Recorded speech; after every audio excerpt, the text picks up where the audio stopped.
आज 17 एप्रिल रोजी दुपारी 12 वाजण्याच्या सुमारास समृद्धी महामार्ग क्रमांक 506 वर झालेल्या भीषण अपघातात भोंदू अशोक खरात यांचे निकटवर्तीय मानले जाणारे जितेंद्र शेळके यांचा व त्यांच्या पत्नीचा दुर्दैवी मृत्यू झाला आहे.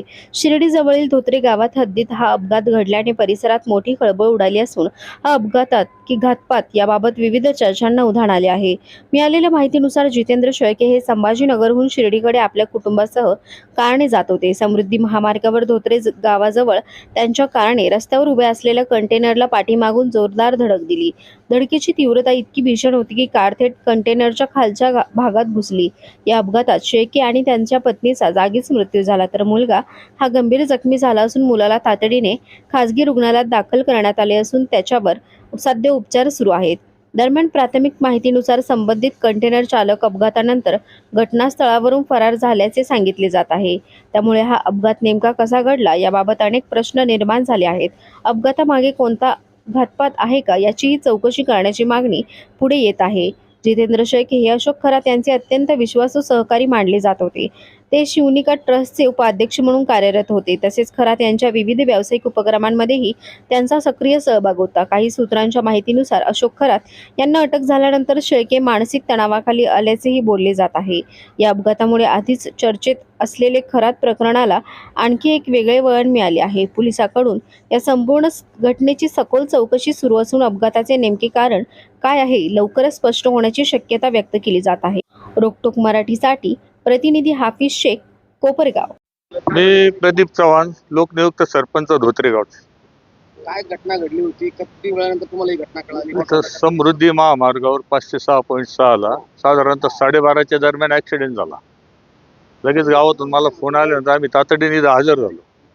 इथं पाहिलं तर कंटेनर मध्ये गाडी पाठीमागून घुसली होती.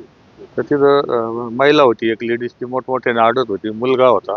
मुलगा आम्ही बाहेर काढला आणि एका ॲम्ब्युलन्स मध्ये त्याला लगेच हॉस्पिटलला रवाना केला. काय परिस्थिती होती एकंदरीत त्या वेळची आणि कशा प्रकारे कोणाची चुकी एकंदरीत? चूक नाही सांगता यायची, पण कंटेनर पाठीमागून गाडी घुसली आणि दोन्ही पेशंट जागेवर गेले.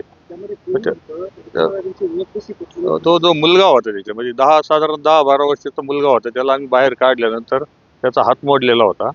तर मुलाला नाव विचारलं, त्याने त्याचं नाव सांगितलं. जितेंद्र शेळके म्हणून जे आहे, अभय शेळके यांचे बंधू, त्यांचं नाव सांगितल्यानंतर आमच्या लगेच लक्षात आल्यानंतर शिर्डीची गाडी आम्ही ताबडतोब त्यांच्या घरच्यांना कळवलं आणि टोल नाक्यावर आम्ही कल्पना दिली. ॲम्ब्युलन्स वगैरे आले, परंतु क्रेन मात्र उशिरा आलं. क्रेन थोडंसं लवकर यायला पाहिलं होतं, कदाचित त्या महिला वाचल्या असत्या. क्रेन जवळपास 1.5 घंट्याने आलं. ते अर्ध्या पाऊण तास अडत होते, पण आम्हाला फक्त त्यांचा पाय दिसत होता, मध्ये जाताच येत नव्हतं. तो मुलगा काढला आम्ही कसा तरी, पण त्या महिलाला पाणी वगैरे मिळालं असतं, लवकर ट्रीटमेंट मिळेल असे 100% त्या वाचल्या असत्या. क्रेन उशीर आलं. क्रेन 2:15ला आलं. ऍक्सिडेंट 12:30ला. साधारणतः समृद्धी महामार्ग हा चालतो आहे, तुम्ही त्याच्या शेजारी काय अशा मानवी चुका का घडताय? काय करायला पाहिजे? काय वाटतं त्याच्यात मानवी चुका म्हणजे कसं आहे, याला ज्या सुरक्षा द्यायला पाहिजे होत्या, समजा जागोजागी जे ठेपे द्यायला पाहिजे होते गाड्यांना विश्रांतीला, हॉटेल्स वगैरे, ते काही सुविधा अजून दिलेल्या नाही. ते सुविधा न दिल्यामुळं मग साहजिकच एक सारखा प्रवास केल्यानंतर माणसाला डुकली लागणं, झोप लागणं, हे जे प्रकार घडते याच्यामुळे जास्तीत जास्त ऍक्सिडेंट होऊ राहिले. बाकी दुसरं काही कारण नाही.